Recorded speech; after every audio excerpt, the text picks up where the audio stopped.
And welcome everyone to another fun and exciting adventure on Riding Through the Unknown. I'm your host, Michael, and tonight's guest, or I say tonight's guest, it's the afternoon. This afternoon's guest, I should say, is a guest you may recognize from being on the energy that surrounds us, and I am grateful to have her on this show as well. She's an amazing guest. You guys are in for a treat with what she is bringing to the show today. And I've already experienced a glitch in the matrix today. Um, so I'm going to hand it off to her before any more glitches start messing with me and I get more confused. So I'm going to allow my guest to introduce herself to you all who may not be familiar with her.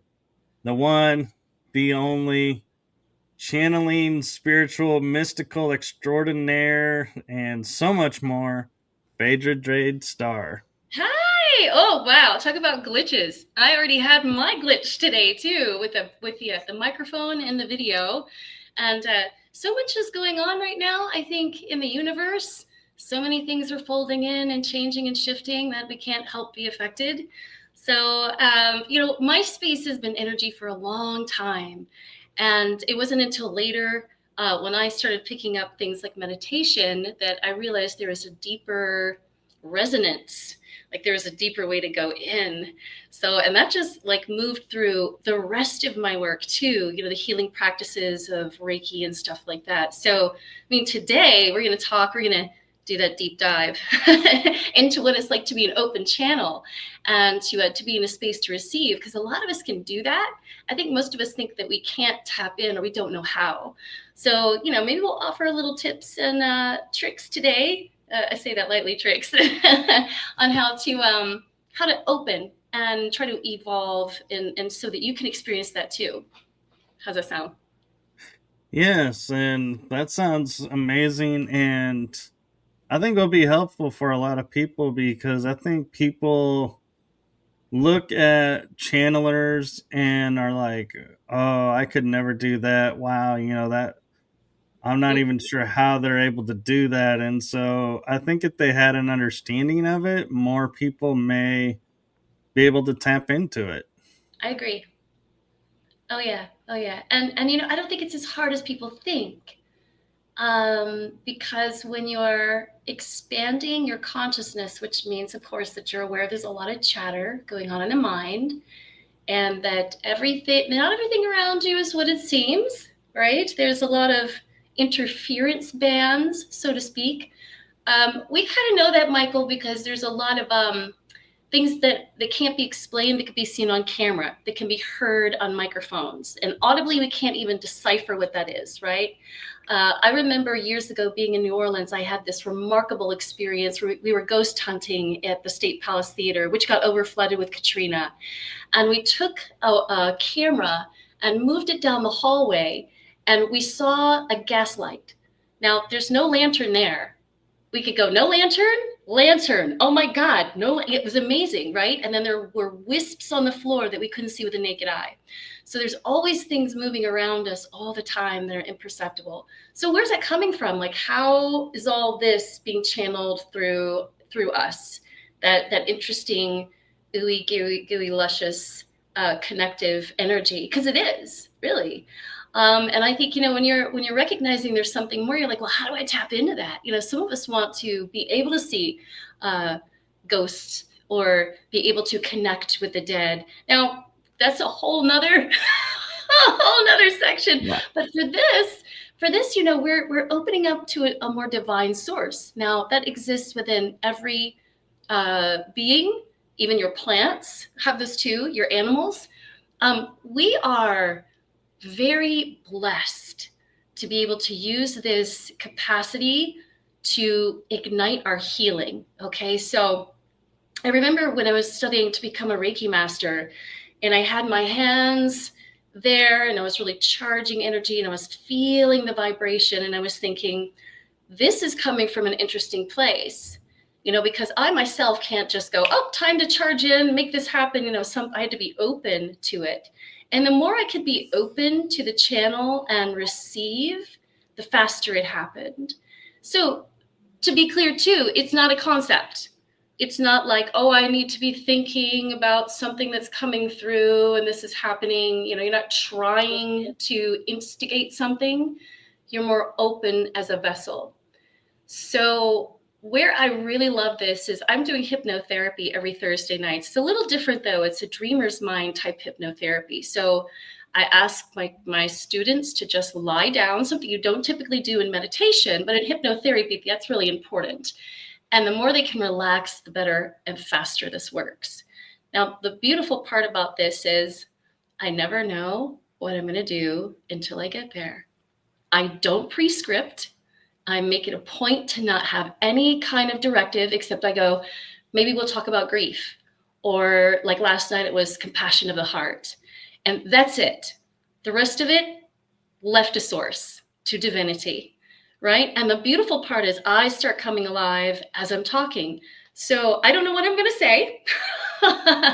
And when it comes through me, I start buzzing, and I'm also getting the medicine too, which is remarkable because not only is this happening for my students, but the teacher is getting the medicine through the whole practice. So I'm getting recalibrated as I'm doing it. And I'm thinking, wow, I don't think this is what people understand, is that you don't just offer your hands or the solution or your wisdom. Like, you as a channel get that rebirthing experience every single time. It's pretty fantastic. And so, one question I know I've got asked about when I channeled, and I'm sure you got asked a lot, is how do you keep certain energies from coming in and channeling through you? Oh, yeah. Yeah. Um, something? I do a cleansing or a clearing of the energy first. I do like a prayer, not to any particular deity, just an openness to love. And I'm also not afraid. So I don't even really put that perception in my brain. I don't even think about, oh, something demonic could come through, because to me, that would be tapping in. I'm just very clear that what I'm going to experience is beautiful, blissful, and healing. And I feel that vibration links me. See, I think one thing that we get confused about is if we're thinking about the dark, we're also vibing toward the dark, right? But if you're Right. clear, if you're real clear, this is light, this is love, this is energy divine coming through me. I've never had that problem. Let's say I've never had that confrontation either. Now, it doesn't mean that I haven't witnessed it around other people, shadows, intense or dense forms. But that's the purpose of a shaman or a medicine person, right? Is to be able to recognize it and then dissolve it, right?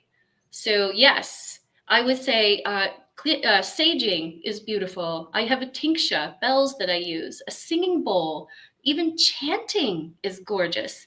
You're changing your vibrational field. And then they can't enter you.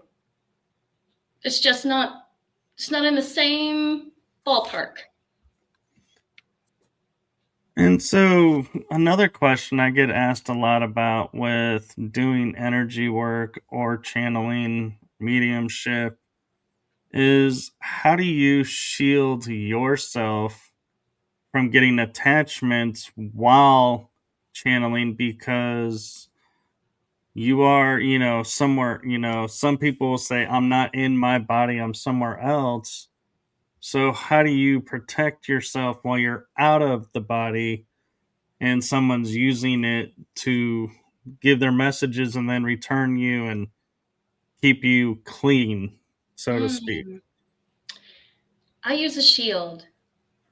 So I use it. Some people like to term this as a shield of Sophia. So I tend to think of myself, if I'm a bright, bright, bright light, darkness likes to attack. Okay. So I kind of want to create a mist around me, a little bit of a fog. So I divert it. So I'm not dimming my light on the inside. I'm keeping that bright, but it's having like a Harry Potter invisibility cloak, putting it on you. And it just, yeah, this works really well for me. So from the top down to the bottom, circling, having the shield around me. And I kind of try to like keep that even going on in my everyday life, because I have a lot of that energy, very bright, sparkly. And so attachments do like to kind of gravitate toward, ooh, what's that? So that's something that I like to do. I mean, you can definitely try it. It's not hard. You just sit in a quiet space and you think, you imagine this kind of mist around you forming, like vapor. So you can still see out, they can't see in. Right. And one of the things I think you might agree with me on, that's like the quintessential key thing to everything we're talking about, is your intention. Oh, 100%. Because you can do all the clearing work you want, all the Mm-hmm. shielding, but if your intention, like you were saying earlier, your mind, if you're thinking this, it's going to go there.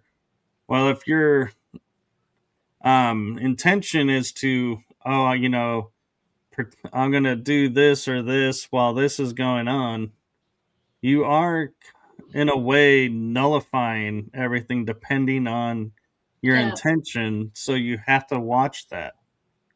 Yeah, I agree. There's certain, let's say there's rules and regulations even to doing this work. So first and foremost, if a person comes to me and they're like, I have a major disease, or I have cancer, or I have something, I may not be there to eradicate that, because their path and their journey might be moving into understanding what that means for them. That's a process. So my intention is to light up them from the inside out, right? So whatever they need to work on, they can do that, but not to try and take away, or even to some empaths try to like take that in on themselves, which is a dangerous game. So, you know, being completely clear about your intention, you're going into a space where you're honoring whatever they're going through. You're not trying to control or dominate. You're working with someone. So I think too, the practices of mindfulness are really, really pertinent here, because if you're thinking with the compassion of the heart, you're not thinking with an ego mind. And the ego mind is always going to go into some precept, need to be superior, need to advocate, need to demonstrate, need to prove something. And the heart doesn't need to do any of that. Simply shows up and does the work that's necessary. And there again, too, Michael, it's also being willing to receive, right? To be able to listen to what's coming to you during the time so that you can make those choices, right? Right. And here's something interesting for you. I don't know if you're aware of this, but like I've started seeing like the word impossible can be also read I'm possible. Oh, And so wow. and when you said cancer, something said you need to look it up. And CER is a word. It's the common definition of it is claim, evidence, and reasoning. And so the Wow. word cancer can actually be now transformed to saying can claim, can evidence, Oh, can beautiful. reason. And so I was like, as I'm looking at it, I'm like, because it's like, as you were saying, I'm like, that word has a different meaning, like impossible. And so I was like, does it? And so it's interesting how, as I'm reading that, you were talking about doing the exact same thing of this may be why they have this. And Uh-huh. so I was like, wow, I'm looking up, reading exactly what you're saying, and I'm like, how synchronistic is that? That's the divinity of channeling right there. Bouncing, right? We just had a moment where you were energetically harmonized with what was being expressed to go ahead and validate exactly what we were saying. Yeah. And it's amazing, because we talk about, and the other thing with channeling that people have to be, aware of is there is power behind the word. And we've always had that expression, be careful what you say, be careful what, Oh yeah. your words, because they have meaning, they have impact. And a lot of people now are starting to point out, how do we know our words? Well, we learn them by spelling. Well, what is spelling? It's a spell. Oh So yes. we're putting the magic to the words growing up. We're being taught that, but it doesn't register in the mind because we don't, it's like we're not focusing to that point. We're just being like told, "Oh yeah, spelling, you're determining Mhm. each letter." And it's like, "Oh, okay." But that's not exactly what spelling is. And so, yeah, I mean, so there's so many things going on. And so, as you'll notice when people channel at times, they may pause and they're like, oh, we're trying to figure out how to put this concept into words. They'll say, your language for your understanding. And Yeah. it's because, yeah, when you're on one wavelength up here and somebody else's wavelength is here, and you're trying to relay a message, Uh, it doesn't flow always in perfect form. And so there is a delay from them translating yes. to your understanding so you can relay it here. And I think some people view it as, oh, that person's, thinking of what to say next, and they're Um, not really channeling. It's like, oh no, they're channeling. It's just the language is different and they have to pause to gain the translation, so to speak. that's really true. So imagine someone who's never experienced love before, Michael. How in the world are you going to tell them what that feels like? It's going to be a moment, right? It's way up Right. here. Person's going, what's that? And you're going, hold on. I wish I could just download it. That would be easier. The feelings, the physiological aspects, the whole nuance, the palpable energy. But no, you have to describe what that is. So yes, and I remember too in my personal NDE when I went flying through into it was color, and every color had not just an emotion, it had a life. Every color had a life. Every so that to me meant that even what we consider as inanimate holds an energetic charge and a wisdom and an intelligence, right?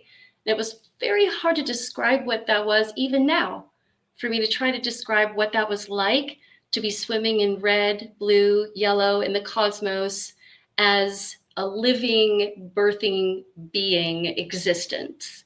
Because we only know color as color, right? We Right. seldom know it as a vibrational field. But there again, we're talking about how to level that out. So it is complicated, especially if you're doing channeling for, let's say, higher beings. You're like actually tapping in to that space. And that higher realm is going to do its very best to describe to us what needs to be said in terms for us to register, right? But in their realm, it can be just a blink, a flicker. That language is very instantaneous. So yeah, I totally agree with that. And I absolutely, even listening, I don't know if you're familiar with Abraham, Esther Hicks. She's Yes. a channel, right? And she would just, when she starts, she's just boom, boom, boom, boom, boom, going, going, going, going, going, going, going. And she's just so fast. And it's just la, la, la, la, la, la, la, la, spilling out. And there's no way that you could stop and articulate that conceptually. If you think about it, that's way too much work. Right. And also, she's been doing it for a while, so Yeah. she's familiar with the lingo, so to speak. And another thing I want to point out before you go back to is, as we're talking about like higher beings or spiritual beings, imagine being like fourth or fifth density, trying to relate to someone in third density or fourth Mm-hmm. density, a concept. You're not going, so you got to lift them up to your level to make that connection, but then you have to go down to their level to relay that. So there's a lot of intricate, like, Mm-hmm. footwork. It's almost like a dance going on behind the scenes to Very make this true. connection and to make it able to explain things and to be able to use, because let's say, for example, you're channeling a fifth dimension person. They're like, well, we don't, the concept of home eludes us because we're everywhere and nowhere at once. Mm-hmm.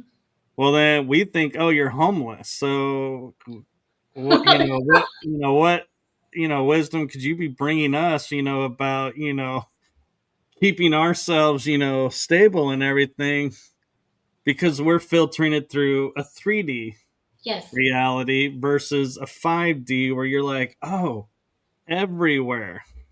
I don't have a home. Everywhere is home. It's Right. like that's where the translation sometimes gets broken because our filters translate what we hear through our experiences, and it's like, whoa, whoa, whoa. That's not what's being related. It's not Right. what's being said, but you can only hear from where you're at. And That's right. that's where I feel like a lot of channels get disjointed because their message, you'll hear a lot of times they'll say, but that's not what I said, even though it is the words that they said Mm-hmm. because of those filters. Oh, yes, yes. You know, it depends too on what direction. I'm going to use direction here, which place you're going. So, as you described before, having to come here, having to come here, having it back and forth, back and forth. But say you need to go into a dimension where someone says, I lost my great grandmother and I would like to have a conversation with her. So then I'm going to say that because for me, that's a drop. Not in a bad way, but it's a drop into a deceased resonance. This is harder. It is for me harder to acclimate back and forth. I get very tired when I get to dip down into that space. Not that it's bad, it's just a different vibration altogether. And so, but in healing, we're way up here. We're tipping it. And you can get, of course, you can get healing from talking to deceased people that you love. You absolutely can. It's just a different frequency. It's a different density too. And your body, you have to adjust to be an open vessel. I don't know if you've ever noticed that. For me, if I have to tap into people that are deceased, I get physically cold. I shiver. I'm like, ooh, this is, it's just my body temperature has to drop down. Something I tapped into yesterday, because I love where this is kind of segueing, is that when you were talking about everywhere is home, and we are fully in every space all the time, connected, and the hypnotherapy we were doing last night was really honing into our desire to always control everything. And I remember this moment where we were deep down on the beach, just taking in the sunset.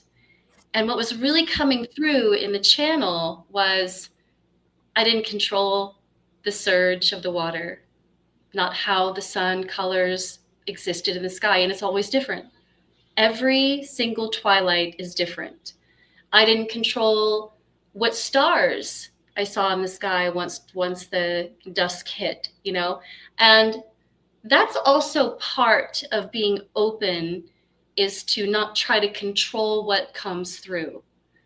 And I think that's the keynote to real intention and then shysters per se, because you can't filter what comes through, and that might kind of be a little bit scary for some people because they'll have to say, this could just come out however it needs to come out. And I don't know what Mhm. it's supposed to mean, but you're gonna get it, and that's both scary and exciting. I don't mess very much with the spirit realm of the deceased because it's just taxing for me. But blessed to all the ones that can. That is beautiful. So for me, it's always light, star, seed, kind of cosmic intelligence that I feel afterwards. I'm actually really buzzed. I'm very Oh yeah. blissed out. Oh yeah. And I remember a few times when I was channeling, because I would channel star race, and I couldn't tap into like the deceased realm because I just don't think that was my mission. So Mhm. I didn't get access. But I remember hearing every once in a while because I would be like, I don't want to remember messages because I know whatever you're saying, Yeah, yeah. I'm not going to be able to translate and make sense of. So don't even fill my head with it. Hmm. But I would occasionally remember hearing a phrase like them, like kind of jokingly saying, "Oh, we're please give us a moment because we're trying to get this one's mouth to relate what we're saying because it's not something he's familiar with." And so it was like, and it's like, it was their way of saying, like, yeah, we're trying, we're got to bypass the filter and Yeah, please give us a moment because yes, there's no frame of reference for what we're about to say. So this, is that's true. hard for him to say. Isn't that true? You're dealing with a couple of different. You're first how you can decipher it yourself without deciphering it yourself, right? Right. Because there's always there's a subtle apprehension that starts with goodness. What could possibly come out of me? And because some of these wisdom teachings are just very clarifying. Let's say straight to the point. And I've had that too, where I've had my students go, "Boy, you didn't waste any time. Just scalpel, just take the wart right off," kind of thing. And there's quite a few other channels that do the same thing. A lot of gurus do that, whether they know they're channeling or not. But I believe that they do. They're very clear on a higher state of resonance working within them. So, and they're fully aware they're not doing it. They're Hmm. like, this is not me. This is something bigger than myself moving through me. Yeah, yeah, yeah. Well, and something too that people have to be aware of, and I think even a lot of channels don't realize this, is we're bringing in people who are like, in our terms, in our frame of reference, millions of years in what Oh, energy they are. So, and they're talk through energy and telepathy. So to come into a body that uses vocal, they may not know how to make the vocal work. And so I always view it as a part of me stays behind to make the mechanisms work. And that's where, when they say we're trying to get, it's not necessarily maybe the, bypassing the, mental part. mhm. It's getting the message to go to where I can say, okay, the mouth needs to say this way, okay, and make the mouth work. It's like, wait, what are you saying? That Oh, makes no yeah. sense. Wait. And it's like, yeah, because I feel like they may not know how to make our bodies work. And so part of us, stays behind to keep the body Mhm. working and them able to utilize it. What do you think about that? I think that's brilliant. And then what else also comes to mind is people that sing or chant in a way that their vibration. So instead of being able to articulate with words, they do it with sound. So I've seen that too, where They just bypass the whole capacity to try to decipher, and they just go straight into vibration mode. Um, and I think that's what I understand too about some of these beautiful sound healers that sit down and they just, if they're not trying to make words or context with their words, but you are immediately transported. Do you know what I'm saying?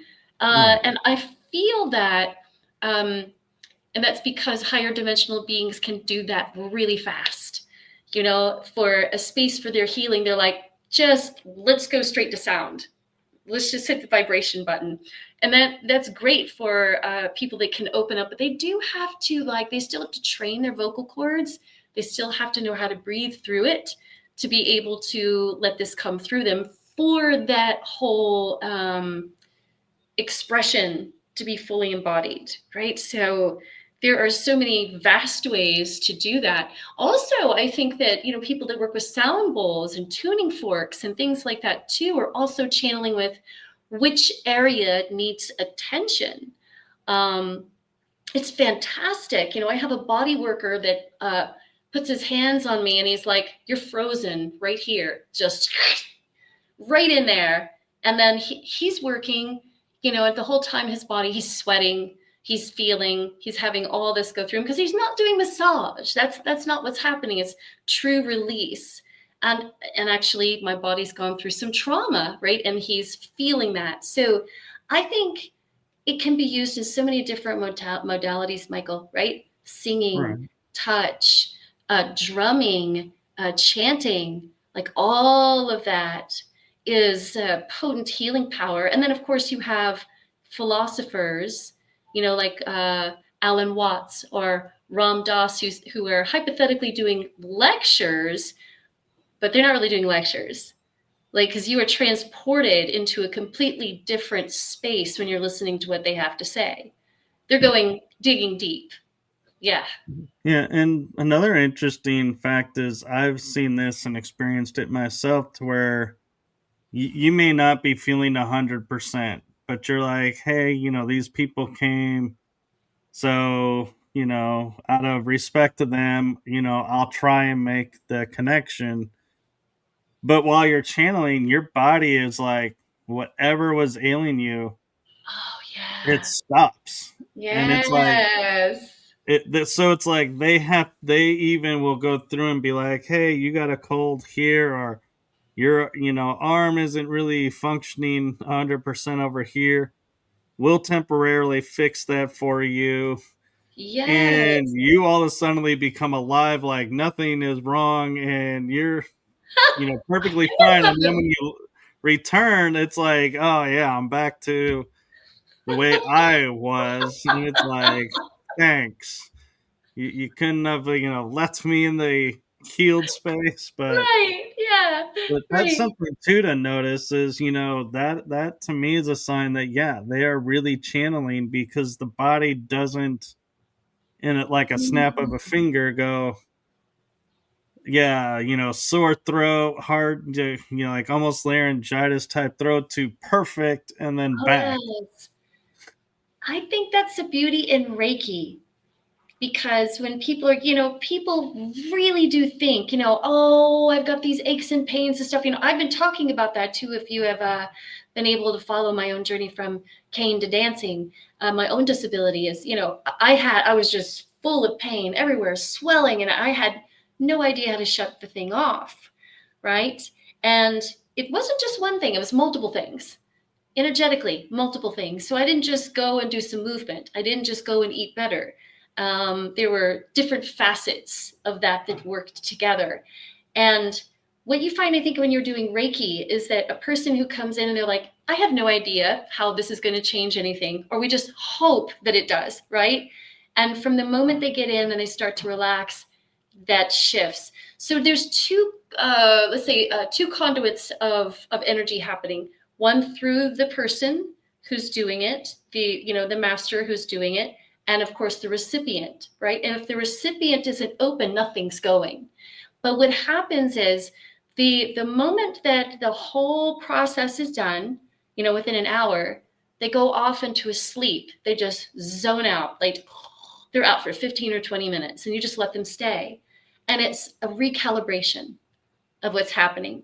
And when they're coming out, what they're shocked about is that what they came in with is gone and they can't figure out how that happens, right? There Right. was no physical exertion. There was no medicines to take.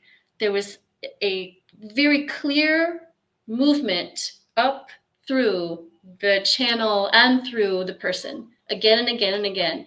And tapping in, I've learned this too. It's not just about the Reiki master putting the hands on the person and making things happen.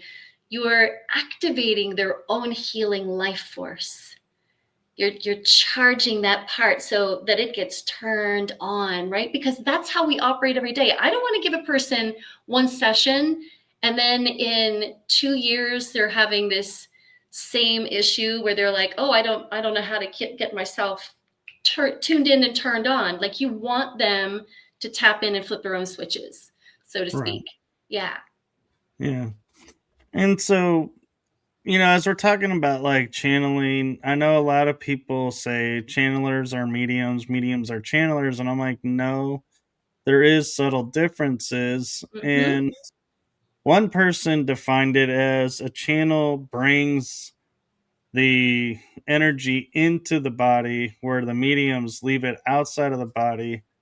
But I think another difference in actuality is, and you can correct me if I'm wrong, a channel hears what's being said and relays it, Yes. where a medium sees what's being said and relays it.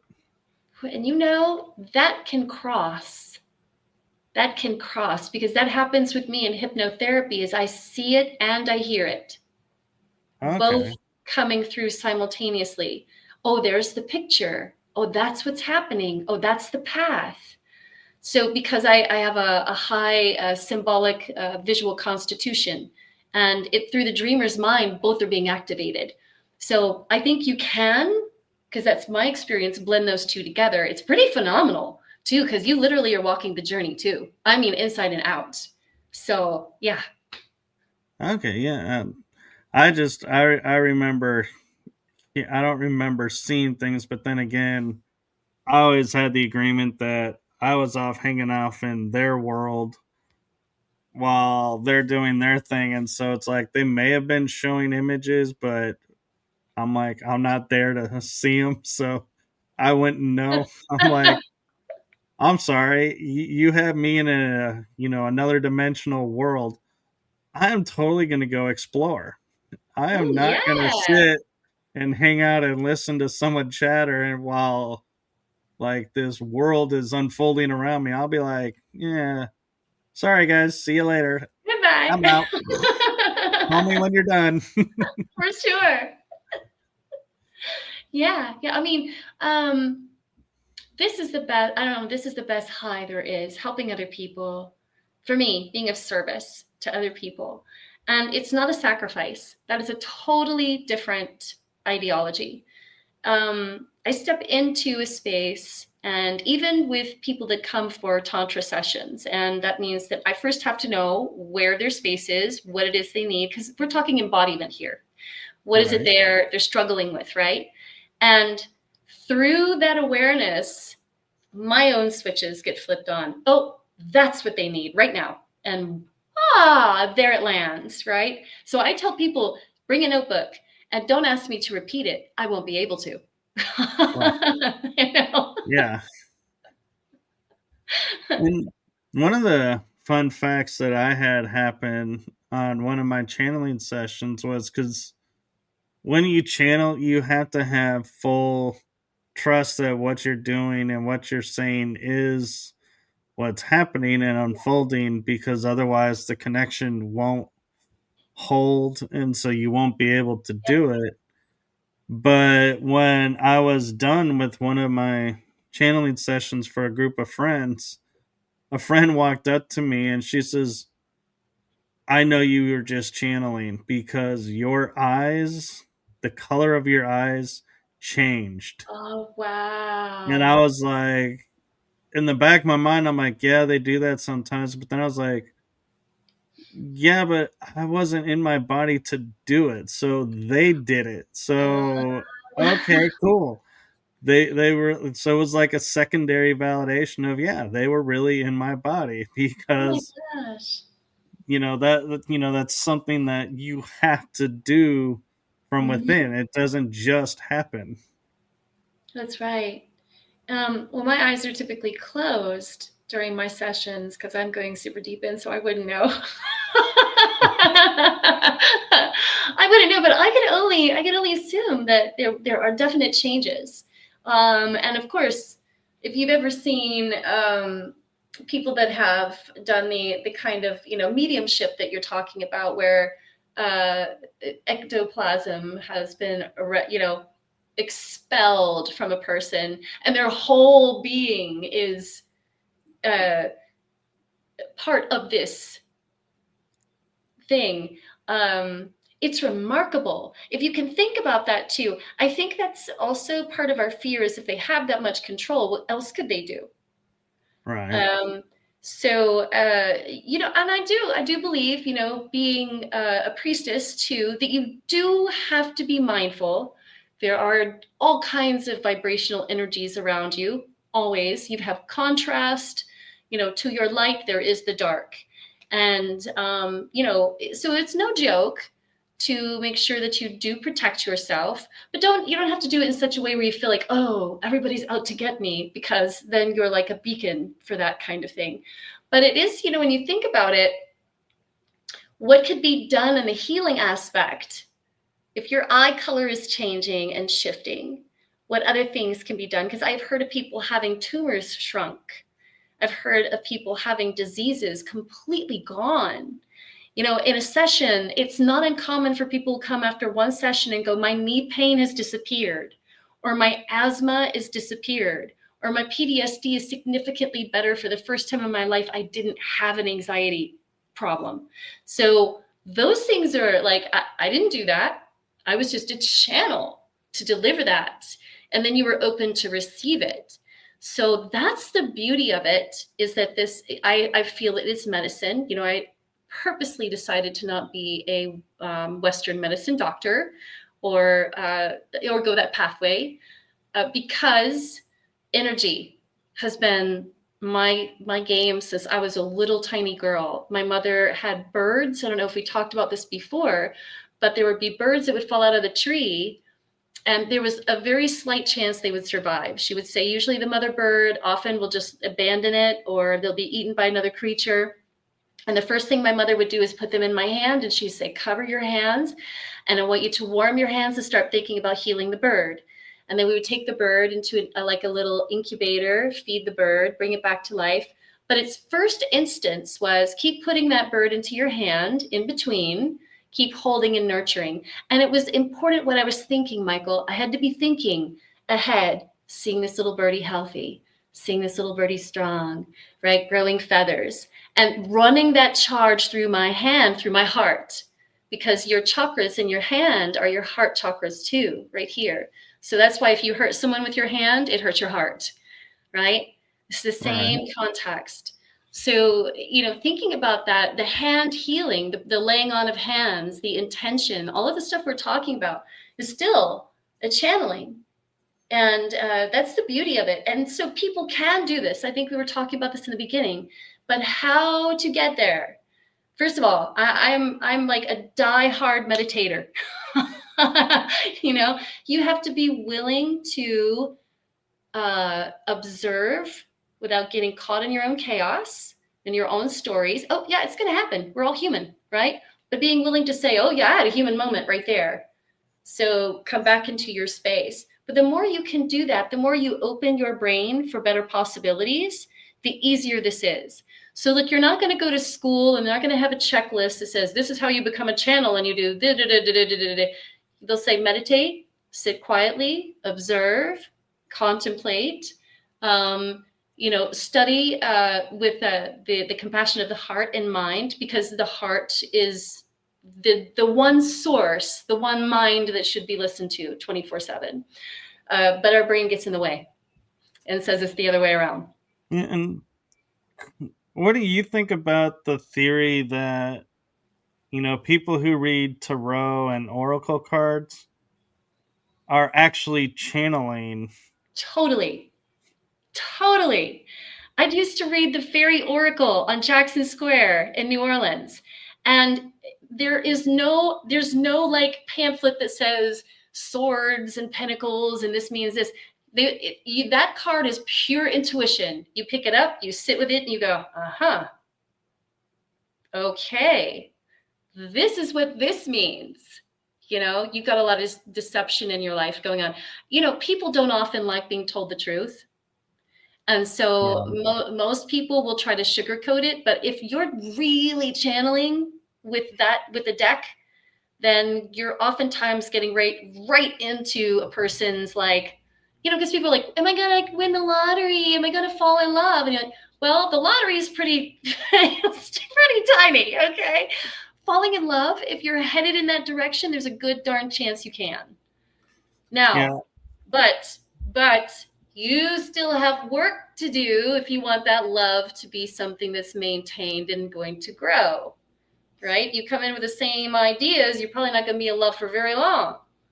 Yeah, that's true. And as for the lottery, I'm like, yeah, if we could channel the lottery, you think we would be living the way that we're living? Would I be out here doing this? It's like, sometimes I wonder what y'all think about when you ask certain questions. It's like you're asking someone who's at a fair about the lottery, and it's Sure, I got like, the winning numbers right you here. think they're gonna give you the right numbers and not, keep them for themselves. I mean, I'd like to think they would, share them, but there is still that human element of, hey, they're making a living. I'm struggling here. I should get this more than be like, hey, we're going to siphon some of this. We'll both, play the Yeah, numbers. We'll both win.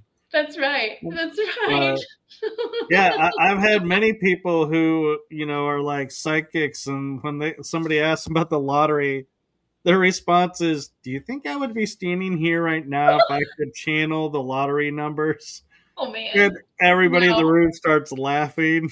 But it's the truth. It's the thing that, people don't realize is, Mm-hmm. if we could manifest this in this way, then, lives would be different. It wouldn't be, up Uh-huh. here and going, okay, yeah, oh, here you go, and the other thing too is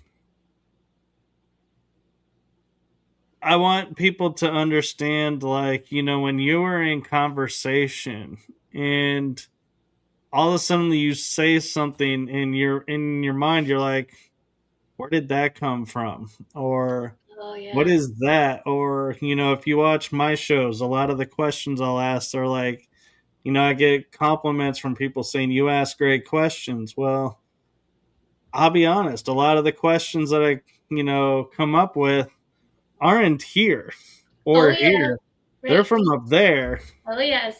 And somebody pointed out to me and they said, yeah, you're channeling on your show Of doing those course. questions. And I'm like, I never thought about it that way because we create these visions of what like a channeler is or what a medium is. And so all the little nuances that we do throughout the day, we write off as something else. And it's like, no, we're actually tapped in, we're channeling. Truth. And so just to know, to, everyone out there who's, says, oh, I can't do this, I can't do that. If you're having those moments like conversation where something comes out and you have no idea where that came out from, congratulations, you become a channel. That's right. Oh gosh, yes. Mm. I think another thing too is the feelings that you get. I've noticed that as we kind of talked about that too. There's like a there's a higher. It's so positive. It's such a feel good frequency that buzzes through you when you're channeling. Um, that I think is the best. I think it's the best reason to keep doing the work. This the terminology being blissed out. A lot of people end up doing substances to get to the one space that's natural for us. And even Right. if you're not doing something like, even if you're not a master channel or whatnot, you can still tap in by being present in that field, right? Why do you think that all these people congregate to teachers like Muji Baba, or in these spaces where they're under healing modalities, right? Because they may not be there themselves, but they're tapping in. And I think the more that you do that, it's like going to the gym and making a muscle stronger. Yeah. And eventually, yeah, you're there. And I feel a disservice that some people do because I experienced this when I first learned Reiki. Was they said so Reiki is energy work, so you can only do it on other people. You can't do it on yourself. And I'm like, and when I heard that, it was like my body was like, wait, what? Huh? Right, right. And so I was like, okay. And so I was like, I just put it to the side. And later, I started using it and wasn't realizing that I was using it, before I even knew how to use it Mm-hmm. as well in life. But I think, too, something that, is different for channels is you learn it by you're doing it on yourself. Or if you have a friend who's willing to help you, then you can develop it that way. But yeah, the trick is you have to get over the mindset of I can't do it on myself because Mm-hmm. that is actually how you develop it and how it Yeah. really grows is because you're doing it to yourself and reading yourself or Oh, yes. getting guidance, and it's like boom, every time you say, "Oh, my intuition told me this." Hey, welcome to the channeling world. Oh my Or gosh. a voice, I heard a voice in my head say this, "Welcome to the channeling world." Mm-hmm. And then Yep. that's, that's what I mean by, we're so tuned out and, told, "Oh, that's not this." When in reality, it is. Absolutely. How many times have you been guided and directed to a teacher you needed to know? Came out of thin air, right? Right. Just you're like, I never heard of this person before.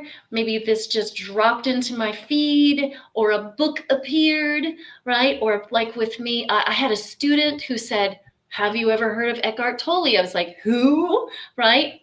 And then I experienced one of the worst tragedies I had, and I had a dream, go get that book now, right? And it's Right. exactly what I did. That was a direct incentive. That was a tapping in. And once I started that pathway, that's never stopped.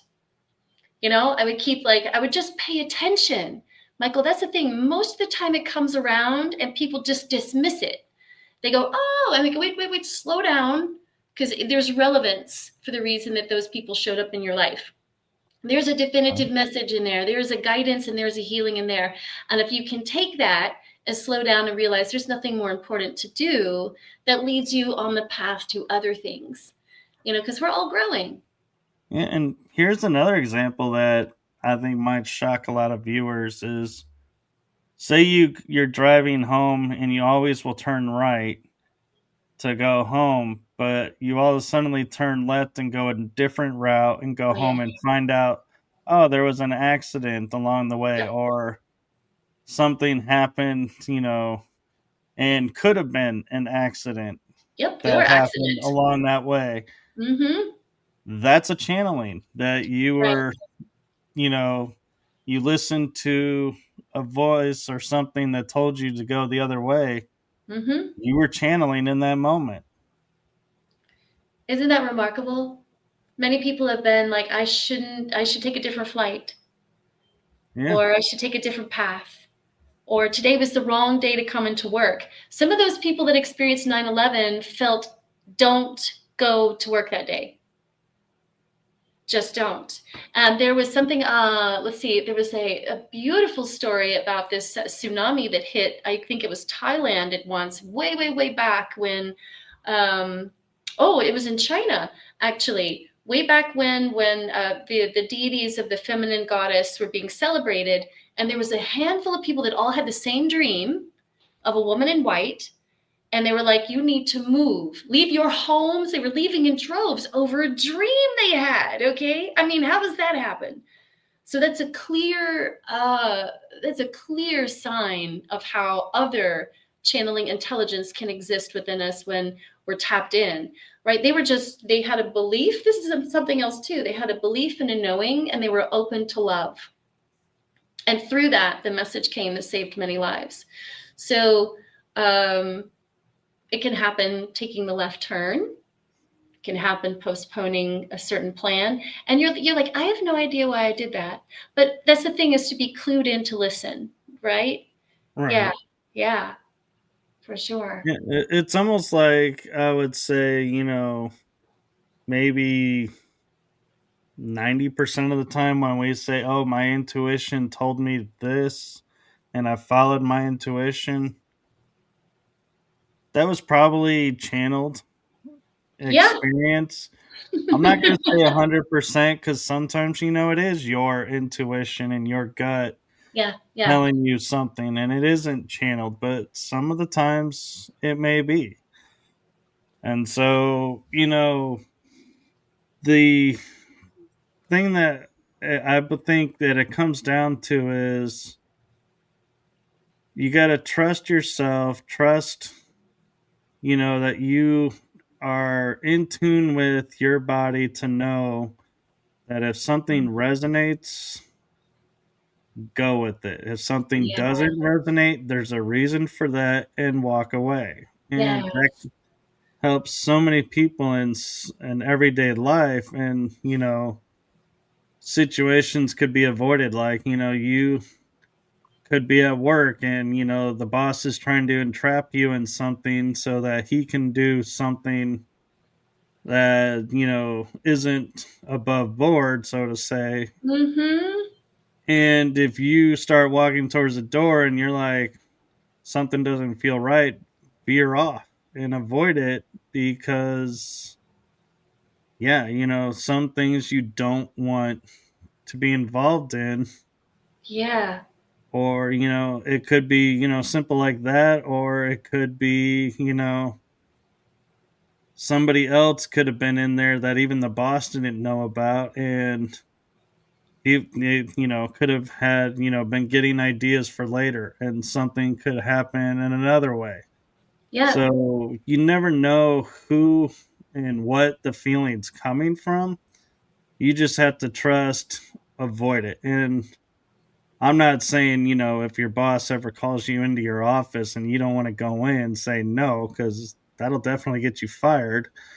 I'm just saying, be aware of your feelings and Yeah. just, Yes. if you have to go in, just be guarded. Don't agree to anything, that you Right. don't feel comfortable agreeing with and just watch yourself. That's important. I think too, we can, with time, women and men can tap into when energies are misaligned. And half the time, people act out of desperation. And, they are not clear of the red flags, which is that inner something isn't quite right. Just being able to take more time to ascertain if this feels good or not, or because you know what, no one has to jump into anything, right? And it's always, I think for us, it's learning how to tune in and trust, as you're saying, trust ourselves. Self-trust is huge because often, of course, we don't trust other people, but it really starts at home Right. with us. Yes. And one thing I'm going to say that's probably going to blow a lot of women's minds and guys' minds, because the society has taught us, when it comes to the term like intuition, we only hear of women's intuition. We never hear the male's intuition. What we hear is, well, men trust their gut Oh, yeah. and women have intuition. Well, newsflash, it took me 38, 40 years to figure this out. It's the same thing. It sure is. And so when women say, I can't operate, like a guy from the gut, guess what? You do every day. Mm-hmm. And when men are like, well, you have this intuition I don't have, well, guess what? You do. Your Yes, you gut. do. It's Yes, your you intuition.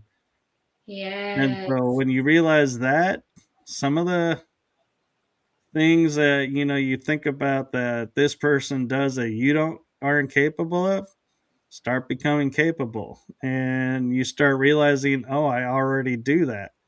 Yeah. And it's because our language is designed to keep us separate and keep Uh-huh. us divert, in like a world of diversity and separation instead of unity. That we take words that mean the same thing, but they don't sound the same, so we don't think they're the same, and Mhm. it keeps dividing us. And it's like, nope, there is no division. And Right. just like, communication, there, men process things differently than women. That's not a bad But, thing. you know, if we understood how each other thinks and talked, like my mom would always say, her mother told her, you lay the cards on the table and a spade is a spade. If Ooh. you had that communication, you would realize, it's not as hard to communicate and understand each other, but we keep thinking from these Uh-huh. differing ideas and make it harder than it needs to be, in my opinion. Yeah. Yeah, we And do. so we need to start switching to a mode of doing, the new term is called active listening, and Oh, yeah. hearing what they're saying and not thinking in the conversation, oh, what do I need to say next? Right, right. Because if you're too far in your head, you're not in your heart, right? I get this. Um, it's actually not an easy process for people to stay in their body. I think we're told to not be in our body. We are given so much license to be a brainiac, get back in your thinking cap and stuff like that. But it's like your body is wise, really, really wise, because it doesn't actually really care what your thought process is. It's like, oh, no, this is truth, this is hurt, this hurts. And then you have to understand why you have a pain in your arm, or why you have an ache, or why you're having so much anxiety and it's in your chest. I mean, you have to slow down, because it's always giving you signals, right, all the time.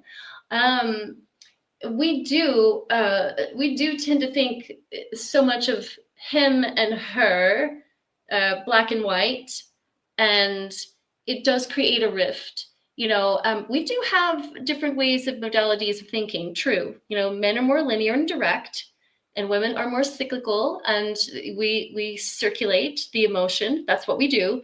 And so you Yeah, can't say, oh, women quit being so emotional. Well, that's who we are. right. And not to say men are not, they are, and they're totally allowed to be.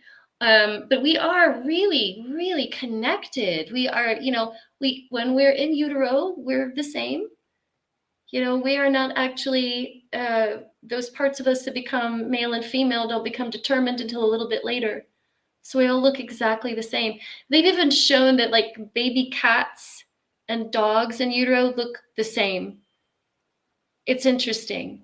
Yeah, We are so much one unit. And I think that's the beauty of the channeling too, is it's not particular to its gene pool, right? It's like all are welcome. Again, right. everyone can play. Yes. Yeah.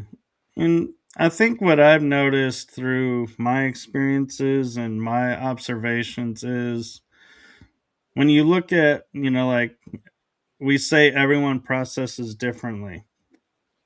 There's truth to that because guys will process by saying, okay, here's the situation.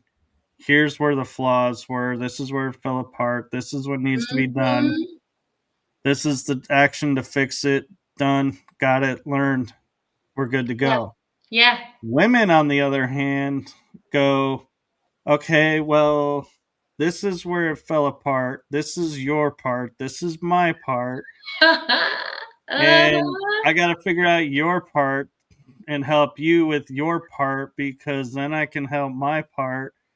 And as I'm doing my part, then we got to get the fix for it and, understand how do we operate the fix and how do both of us, get the same fix and on the same.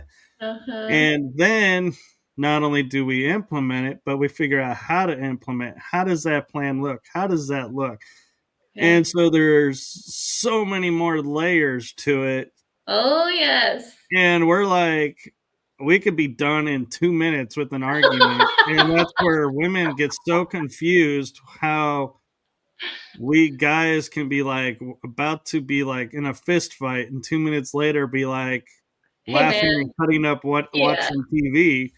It's because yeah, we processed it, we did our Mhm. work, we're good to go. We don't Yep. rehash it. Where I think that's the difference.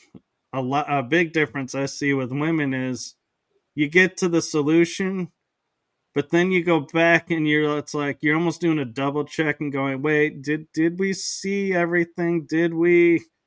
And it's like it could take hours to go through and fix Mhm. something. And it's like, and I think that's what frustrates guys is we're like, we don't want to rehash. We Right. don't want to go back into this. And you're like, but we haven't fixed it. Yeah, we did. We did. Yes. Yes. I think too, um, and I don't know, I hope this doesn't make a lot of women angry, but I think too that we're on that intellectual side where it's great, where we operate that way and we like to dissect and understand and recalibrate and all of that stuff. But there comes a point where we have to slow down, where we have to realize, are we too far in our heads? And what's our heart saying? Because some of this stuff is just it's monotonous ruminating. You're on the merry-go-round, and at some point I think this is why men try and slow things down and go, can I just help you fix that? Just And we're like, no, don't help me fix anything. We do as women, we're like puzzles. Like we like to make sure this never happens again, or what did you really mean when you said that, and what kind of place was I in when you said it, and we make this beautiful tapestry out of it, and it can be kind of exhausting for a guy, honestly, because like I said, he's very straight to the point. Let's just figure it out and be done with it and not hold on to it. But I think for women, there's a slow burn to it, Yeah. and It's so almost like, yeah, it's almost like guys do the tapestry, but we have a finished product and we're like, great, done. Check that stamp off the of list. approval. We're good to go. Next one. Yes. Where women get the tapestry and they're like, I'm not quite so sure this is the right tapestry. Let's, look a little bit more and decide on, is this right? Or, what changes can be also made now that we see this. And it's Mm-hmm. like, that's where I think another difference is like, we see the final product, we have it. There's no need to go back and go Yeah. into it. Yes. Done. Tapestry looks great. Women are like, you can make 5 or 6 tapestries out of one situation. And it's like, and then what annoys guys, and I'm not kidding. This is what's to me is I die laughing all the time I witness this. Is you will make 6 tapestries, let's say, for a scenario, and then you go, that first one really does sum everything up, so we should go with that. And it's like guys are like going like this and going, we established that like 2 hours ago. This is Yeah, the issue. yeah. You go through it. It's like you have several options and then decide on the one you started with. And we're like, why don't you just save yourself time and All the finish trouble. I with know it. the first one? Yeah. Oh, yes. Um, Maybe it's the ride, love. Maybe it's the ride and getting there to figure out, that the first one was the best piece of all. But I also, I mean, look at the beauty of all of that too. Is that we get so many different possibilities, don't we? Yeah. Through it all. It's just knowing when's a good time to stop. Yeah. That's that's the heart. I was cracking myself up the other day because I was looking for something online and I was looking at Amazon and I had like five different options for this one thing that I was looking at. And I'm sitting there and I keep looking and I keep reading everything and I keep looking and I keep reading. And I go, oh my God, I was starting to act like my mother did You did. and being indecisive. And I just closed everything and said, okay, look up what we got. That's what I need. That's it. We're done. Mhm.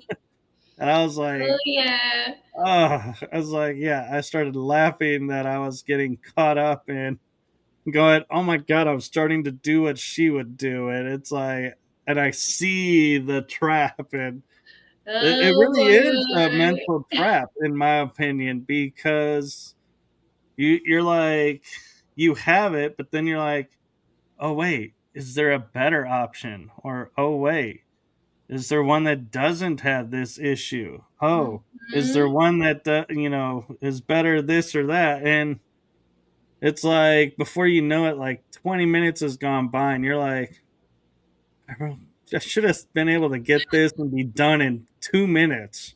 It shouldn't have taken me 20 minutes to figure out this product and which one to order. Yeah, that's the trap. It's a beautiful one because there's so many options now, Michael, I right? know. Oh my goodness. This one's got And, flashing lights and it comes in 10 different colors. And, which one's going to fit the motif better and which one makes me happy and which is the well, budget. here's the comical thing I will share with everyone. It was a sonic toothbrush.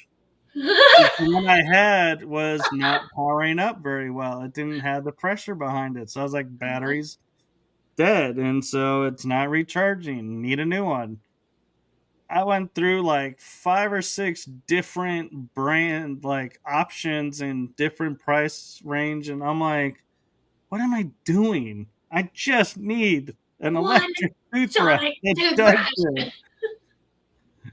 It finally was like I closed it out and just redid the search and was like, this one has everything I need. It does what I need it to do. That's it. We're done. Good. Done. Moving on with the day. Mm-hmm. Oh yes. Oh, and if we could have just channeled in that moment, could have saved us a lot of time. I know. Like, because it's, and then what's funny is when you're going through the search, it's like you go to click on something and it goes, it's already been viewed. And you're like, oh, well, then why didn't I, pick that one? And you Oh open it up and right. you re look at it. And then you're like, oh, yeah, because of this. And then you go through and then you end up back at that one. And you're like, why do I keep defaulting back to this one? Something is pulling you there. Yes.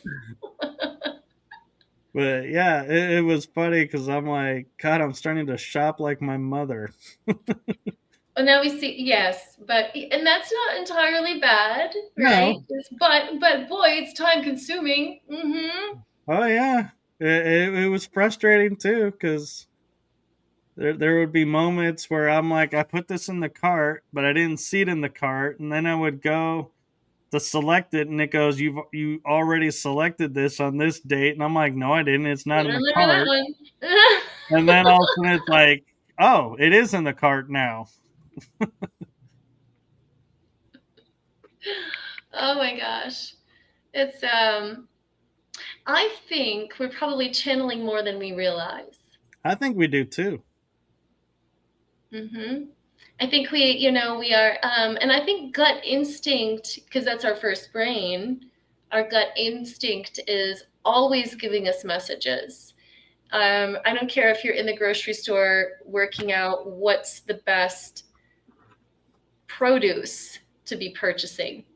Um, we are always tuning in, and I think this helps during times that are really challenging.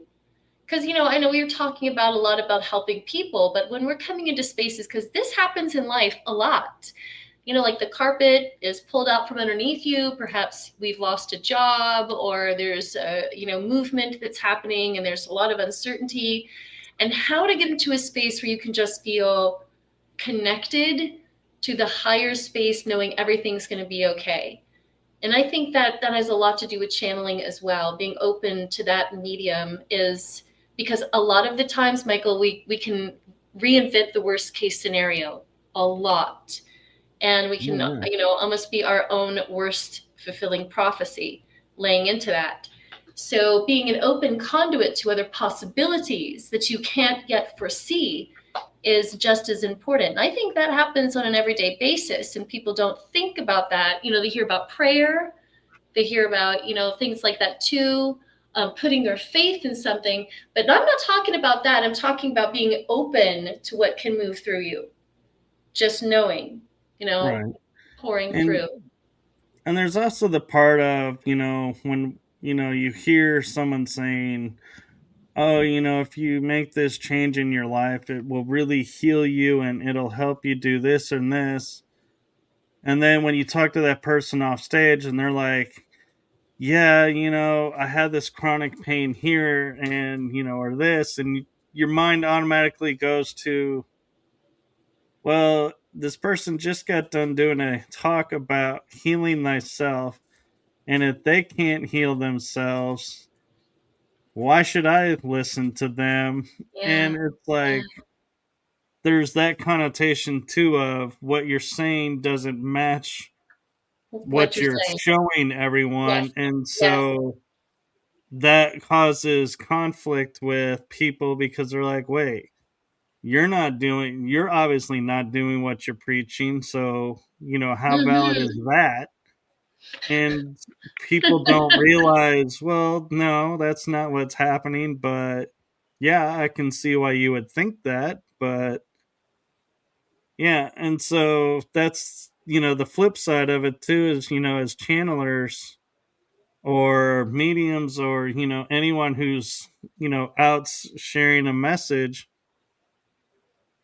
we always talk about being in congruence, being in integrity, being authentic, but you also have to watch the message that Mm-hmm. you're sharing, because if you're not doing it, why should other people do it? And it True. could be the greatest message in the world, but if you're not able to show it,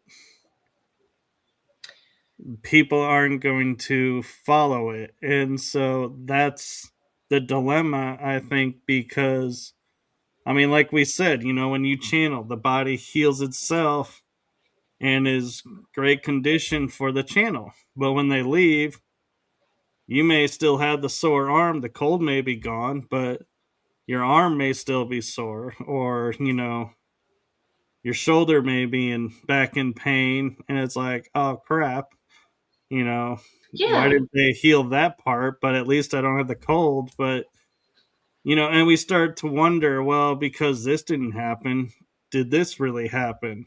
Eh, Yes, so, and some of those yeah, weird, some of those weird anomalies, like that happened with Louise Hay, like she was, forever doing the healing work, and then ended up with cancer.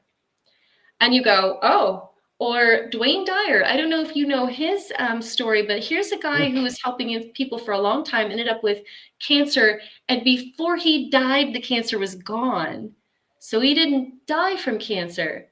He died from like a soul contract, like his right. time was just done, right? So some of those things we get ideas of like, oh, well, if you're doing this work, you'll never get ill or you'll never have a problem. But look, life contracts are very interesting because they put you on a path of what you need to know and what you need to move through, right, for your own evolution. That doesn't have Right. a thing to do with whether or not you're doing it right.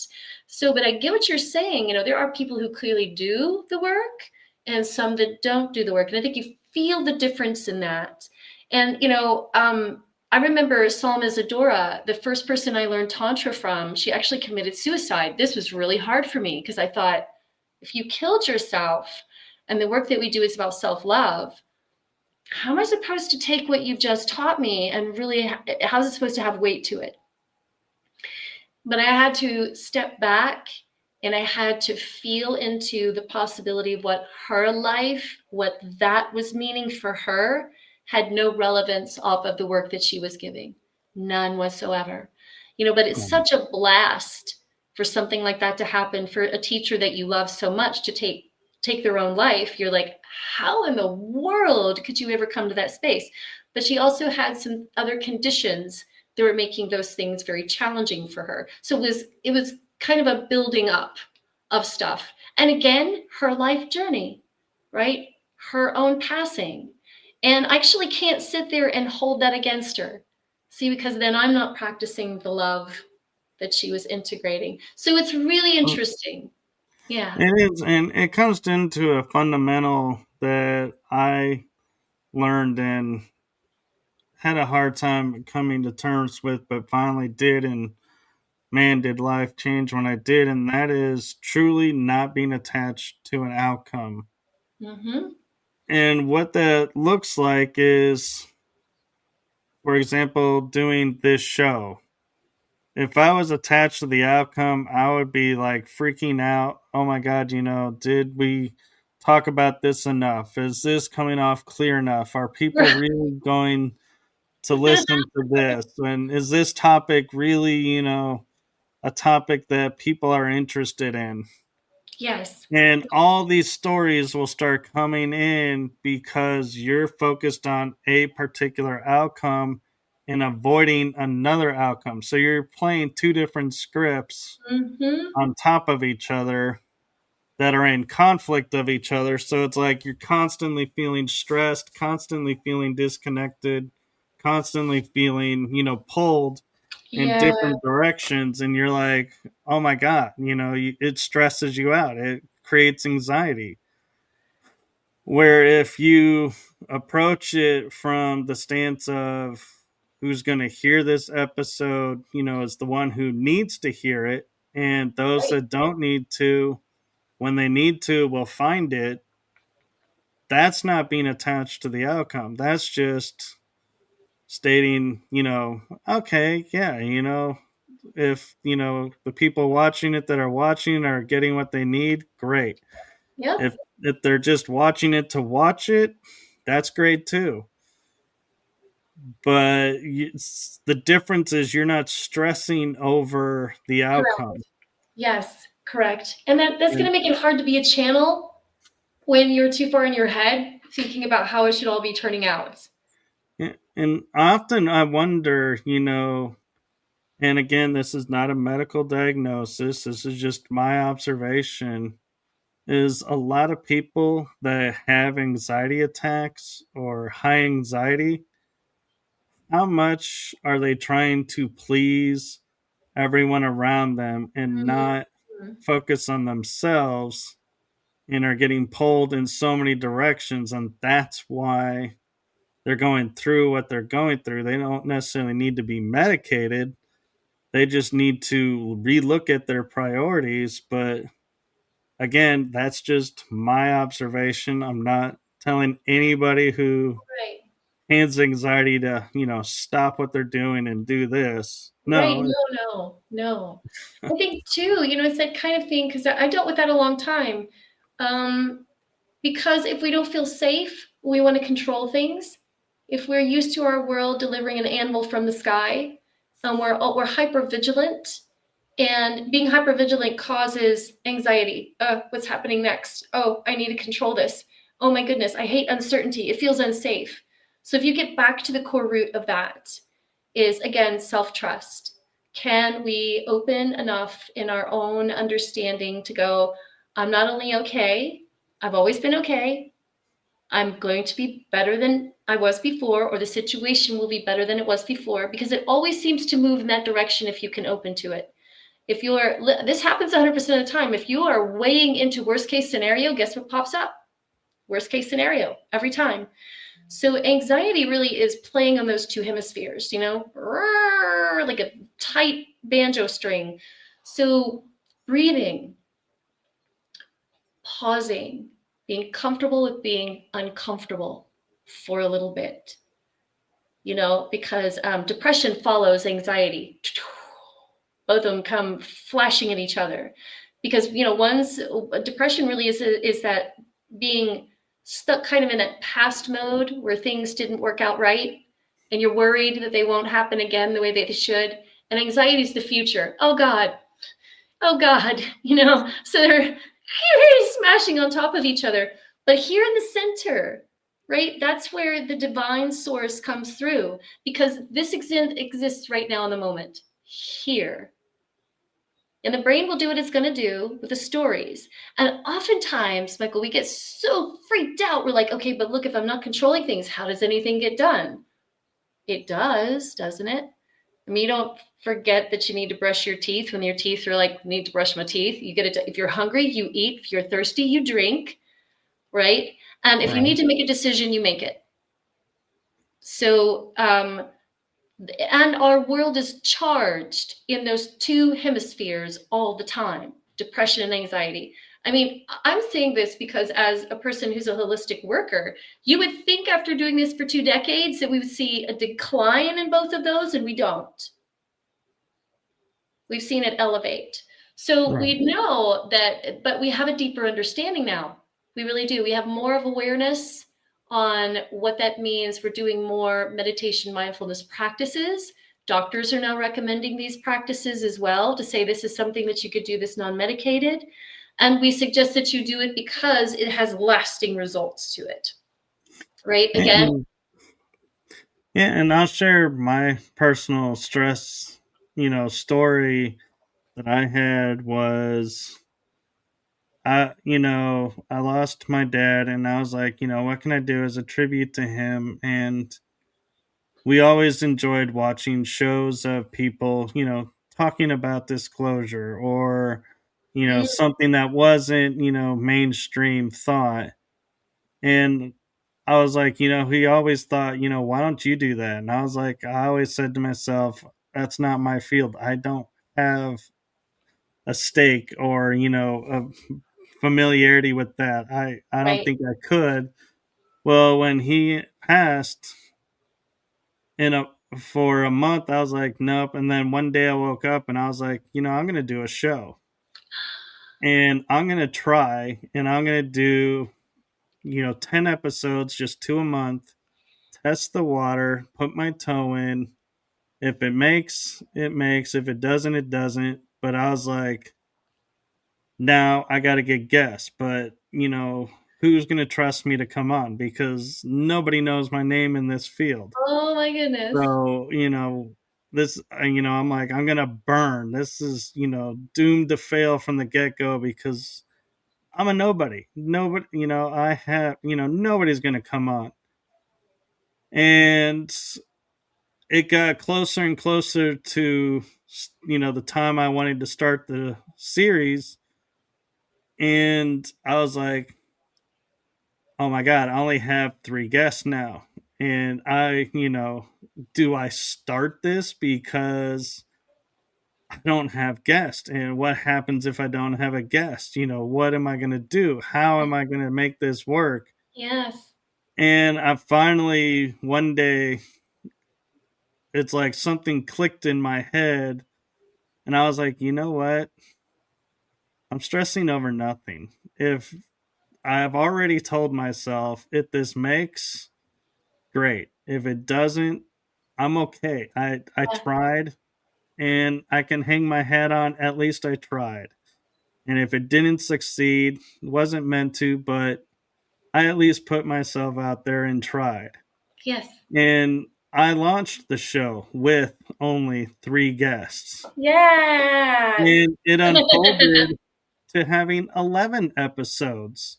Look at I that. actually ended up with an extra episode, and I was like, you know, people are, gravitating to this. And I had names that I never thought I would have on my show in the first season. And That's when it awesome. came to January, and starting, the new series for the new season for each of the shows I was working on, I sat long and hard and was like, do I just continue this series or do I start it over, with the new season and just say, hey, first season was short. And I was like, is that allowed? Is it, or, will people frown on that? Or what will people say, that this was so short versus these being so long? And I even said this publicly of, I decided to breathe in and just said, I'm using host prerogative. We're starting season 2 Good in for you. January.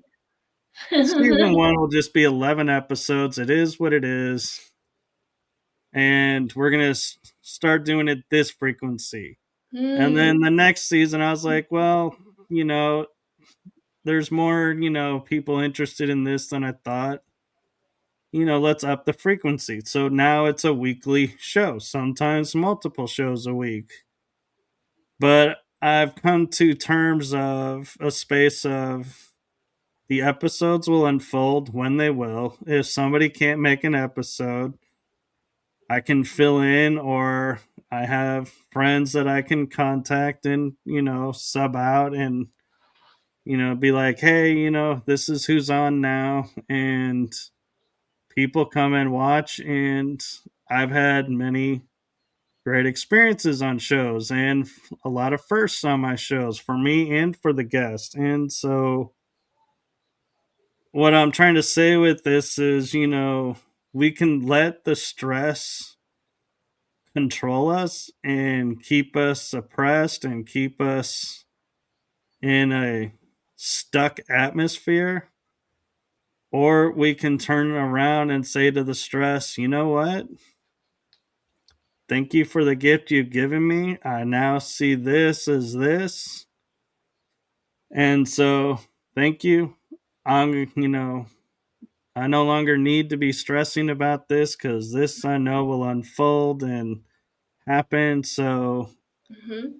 great. And I am totally fine with that. And it just, your whole life will shift in Yes. that moment. It did for me. And so, it's not always easy to let go of the stress and to let go of the anxiety and everything. It's just you have to find your moment where you become aware and go, look, what I'm wanting to do is more powerful than what I'm not wanting to do. And I am totally okay with what's going to happen, whether it looks the way I want it to or not.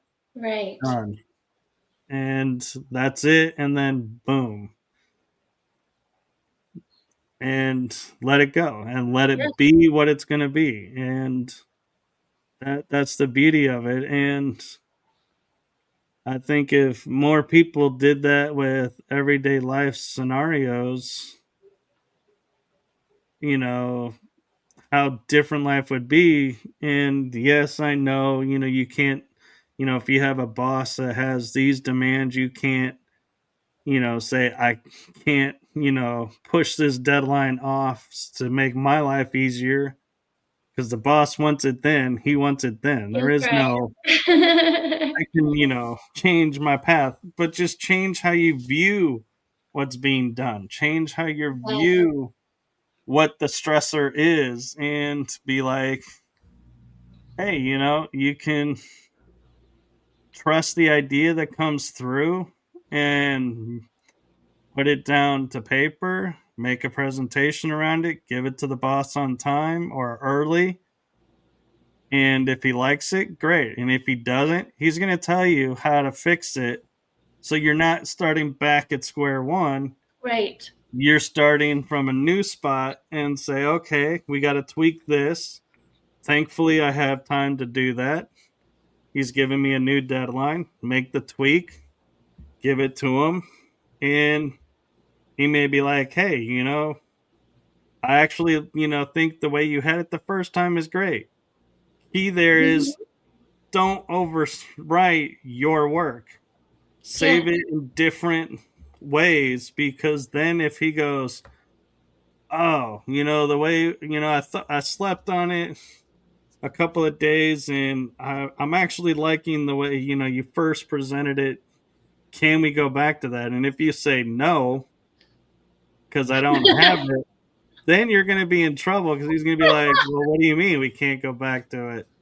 But if you have it saved, you're going to be like the shining star of the office because they're like, great, we don't have to spend more time on this. Yeah. I'll just resend you that original presentation. Boom, done. And Oh, yeah. everybody's like, great, project's done. We can enjoy the weekend. Yes, that's true. We overthink things too much. Some people seem to think that's a good thing. Overthinking is not a good thing.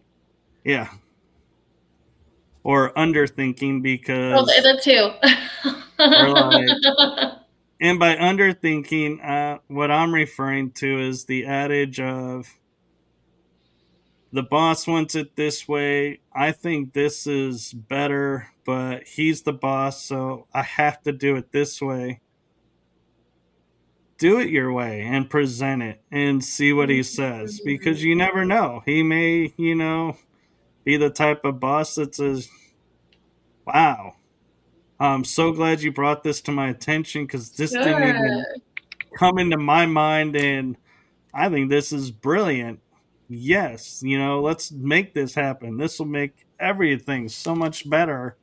Yes, But you never know unless you try. And that's right. the flip side of that, if they say no, you can't sit there and go, well, that was a waste of time. You just have to look at it as well, not this time. Maybe next time it'll work out. But at least I tried, and believe me, and when it comes around to the boss looking at changes that are going to be made, the people that move ahead that you look at and you're like, oh, this person is the kiss ass, or oh, he's, doesn't really do work. How's he getting ahead of me? Most likely is because he presents things that you don't. He speaks Hmm. his mind and shares his thoughts. And if they don't work, he just sets them aside, gives them what he wants, doesn't complain, and, you know, does everything where you being, stuck in your head and going, well, I'm not being appreciated. Nobody, you're Oh, not yeah. giving me time with my ideas. They're taking that idea over mine. That was a waste of my time. Well, yeah, Hmm. you're presenting to the company. You don't want to be, chosen, so to speak, by your words. So you got to watch that and, change. That's what we mean by change how you approach the projects and approach Yes. Yes. the atmosphere because everything is being watched and observed and taken in. And so if they see you in the meeting and you're like, you have a spark of an idea, but you stay quiet, they're going to be like, well, that person doesn't input. So they're not a team player. So we're going to, pass on that person where the people that speak up, even if they're bad ideas, hey, at least they're contributing. Right. That's Right. the difference. Oh, and Yeah. I just realized we're at an hour and 40 minutes. Oh my goodness. But, and, as I'm told I've been infamous for is This all can be tied back to channeling too, because Mhm. if you are a channel and you're just starting, you can't be afraid to deliver the messages you're getting, because if you're afraid how it's going to be taken, they're going to, it's going to be a struggle Right. getting that started, getting the flow, getting the, groups to come and want to talk to you, because they're all going to talk to each other and be like, hey, Phaedra is great. She is open. She shares, she doesn't try to control the message. This person over here, though, is afraid, and it Yeah. we can't really use this person because the connection is too Mm. much energy on us to try to make and hold. Right. Right. So they're going to be like, oh, well, then, yeah, we don't want to try that either. Let's go over here. And you're going to struggle until you let go of Uh-huh. that control Hmm. factor and the doubt factor. It's work. You're always working on yourself. I mean, there's no such thing as channeling, and it's so simple to just dive in. I mean, you do have to get through, is this me? Is this something else? How open can I be? Is this genuine? Do I have intentions? Is there overlay to this? There's you don't just show up and all of a sudden it's, there's training. We did talk about those things too, that, um, we do have to be careful. This is one of those things that where people, when you think about shamanism, which is absolutely both, the channeling and the medium, uh, both. And you are always having to check in, always having to make sure your space is secure. So there's a lot of responsibility that happens with this, but the turnout in being able to do this work is phenomenal. Okay, because it's not just like you. To me, this is a real doctrine, right? You come in, someone needs you, you can give them what comes through you. It's what they need, it's delivered. There's an impact, an immediate alignment, a shift right away, and there's an elevation between the two of you. Right. And again, I want to touch on, when we say discernment, if you're channeling and all suddenly you're getting a feeling of something's not right, and they're giving a message to someone like, yeah, change the radio while you're driving because what song is on is really important and that'll help your energy and everything. Well, that energy is putting that person in harm's way, because you should never be changing radio stations and searching radio while driving. And so I would question, hey, maybe you need to pull that energy out, try again, with Yeah, somebody else. That wasn't yeah. the right energy. Whereas if you're, listening to something and you're getting a good feeling and you check in and they're like going, oh, when you're, experiencing this, take a moment, think about, where's a place where you felt truly happy. Mm. Hold that, hold that memory, Oh, yeah, and that's what go they're to there that for. place Mhm. when you're feeling this. That's actually beneficial. So I would say keep that energy and Yes. keep going with it. So that's the discernment, is you got to pay attention to if it's turning around and, harm is going to come to someone through this message. That's not a message you should, or energy you should be Yeah, using. They yeah, should never be wanting to harm anyone, let alone the person that they're talking to. that's right. And so that's what we mean by discernment, is trust, what you're feeling. And if something doesn't feel right, let that energy go for something else. Yep, yep. Don't keep it because that's who came through. That's right. That's right. The memories are there for that reason, because sometimes we have a hard time getting to those spaces when we got a lot going on. So if you can jump, If you can do a little jump into a space. I remember a meditation, um, and it was, you imagine someone you truly love in front of you. It could be a puppy. It doesn't even have to be a human being, but something to evoke that kind of feeling. It's truly beneficial to get your alignment, your resonance in play, and then expanding on that once you tap into it. It's quite beautiful. Yes, Yes, and so I think we've covered a lot about channeling I do and too. trusting the energy and all the different aspects that lead to channeling and during channeling.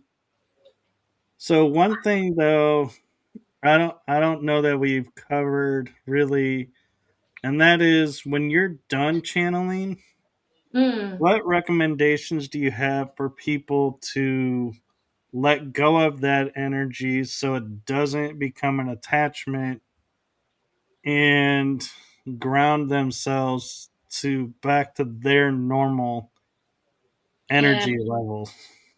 yes. One thing that I like to do is I like to offer a space of gratitude. So I always bring my hands in prayer, and I touch my forehead, which is an acknowledgement of all that's come in. I hold my hands over to my mouth because that's the speech by which this dialect has come through. And then I make sure that the hands come to the heart. And I just pause in reverence. That's what I'm walking away with. It can go, it can do its thing, but I'm left with the medicine and the energy that's been inside me. I also use the bells. I'll clear the space, and it's not to say the space needed clearing, but it's a kind of a sounding bell of this is final, right? So that's one thing. And you don't have to have a big bell. Some people have little bells. Some people have singing bowls. Some people just have prayer. Because even if you don't have a bell, just have prayer. But bring it in. You don't have to be religious. That's not what I'm saying. It's just honoring the space that you're in and giving gratitude. And that kind of just seals the practice for you. And it's simple. It's very simple. Yeah. And so, what advice do you have for someone who, let's say, did a channeling, say, 3 o'clock in the afternoon, but then they got up and went to go run an errand because they realized the time, and then they started dinner, and now it's like 8, 9 o'clock at night, and going, oh my God, I never closed the space from the channeling. What advice Mm-hmm. do you have for that scenario where you're like, oh my God, is it, you know how do you close something that was created hours ago and you've been all these different places now? So let's remember this is a responsibility. Hello, this is a responsibility in part when we channel. Listen, you wouldn't go to the toilet and forget to pull up your pants, would you? Sometimes you might, depending on what You wouldn't go hour into it public. is. You wouldn't go into public. You'd make sure that you pull your pants up, right? Okay, Yeah, because and so this is the same thing you have to relate to. If you're going to leave your pants down around your ankles, you've left yourself undone and exposed.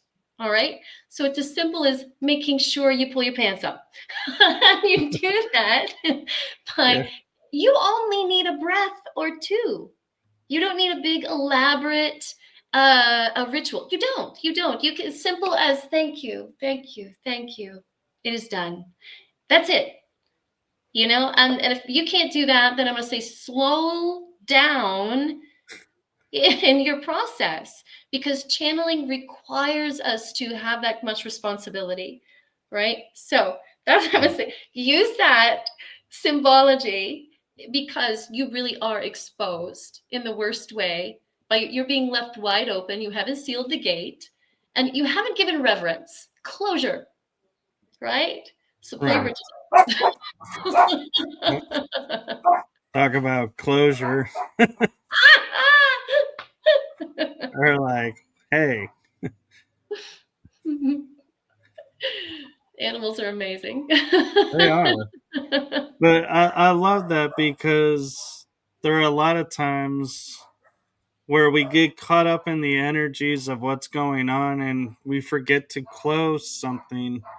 So the fact of you remembering, whether it's hours, minutes, days Mhm. later, that you can simply just go, oh, my apologies, thank Uh-huh. you, space is closed, That's right. and that's it. That's And it. you don't have to do, like, you don't have to go and recreate the session and going, okay, now, guys, we're here, thank you, goodbye. It's like, those chances are they probably checked out long ago anyway. Yeah, right? But Oh, yeah, sure. I doubt they're in the wings sitting there going, is this person ever going to hang up this phone? I'll do it for you. Yeah. They're probably like 30 seconds later. They're like, yeah, you forgot. Bye. Yeah. We're out. You're End on your own. call.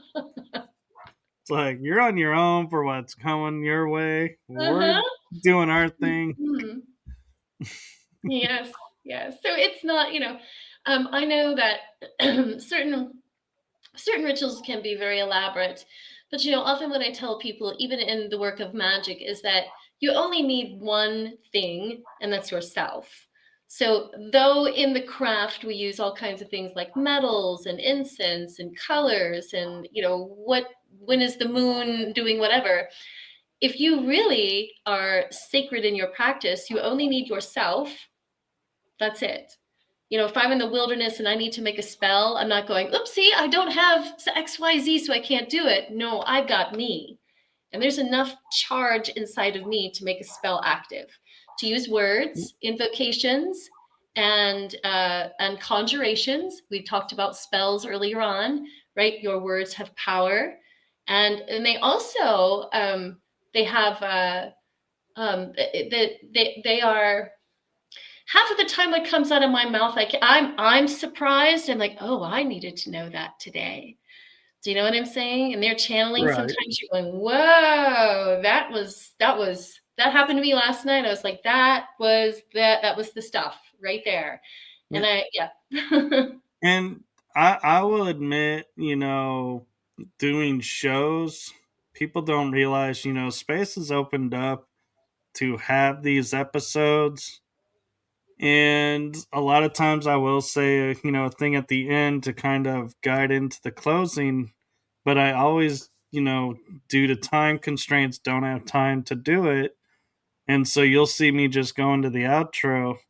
Well, I have an intention set with upstairs, if that's what you want to call it, or up Yeah. there and here, that any energies that were called in or came in due to this episode, when that outro starts or when the live stream ends, the connection ends. Yeah. Yes. And Yes. it's as simple as that. And I don't have to remember to do something. I can have it, as we said, contracted to do Hmm. that. Exactly. And everybody honors that. And so it can be as simple as to say, oh, I'm going to start doing channelings on YouTube. So when the YouTube feed ends, please disconnect and go about your days or Yeah. what you're doing. I will go about mine. And you don't have to say it every time. You can That's right. have it by intention or gut for the guys to do that. And so that's another thing, another way of saying, yeah, we don't have to have the ritual. It's just that is something for ourselves. They don't need it. You can make agreements Hmm. and they will honor those. That's right. Definitely. Definitely. Ah, this has been fantastic. It has. And I just want to say, and transparency and from a place of gratitude, the way this episode unfolded, I thought was like the funniest, but yet most touching and amazing experience for me as a host was I was just, doing my normal thing. And then a message from Phaedra pops up, and I'm like, oh, we just had a show recently. I wonder, what's going on? Is she wanting an episode, copy of it, or what's going on? And she goes, hey, I want to know, if you're interested. I have this idea. I was like, well, what's the idea? Hey, can we do an episode around this? And I was like, I don't know if you'd be interested or if your audience would be interested. I was like, oh yeah, we're gonna do this. Let's do this. Yes. And then we were like, so when are you available? Great. And so that's how it unfolded to today at this time. Yep. But it was, she approached me about the topic, and I've had other guests approach me about topics and being like, hey, I don't know if this is a fit for your show. I'm like, hey, you're approaching me. I will make it fit for the show. And I'm like, I'm just loving the fact that you're coming to me with this idea. And I'm like, wow, yeah, I definitely want to make it work because Yes.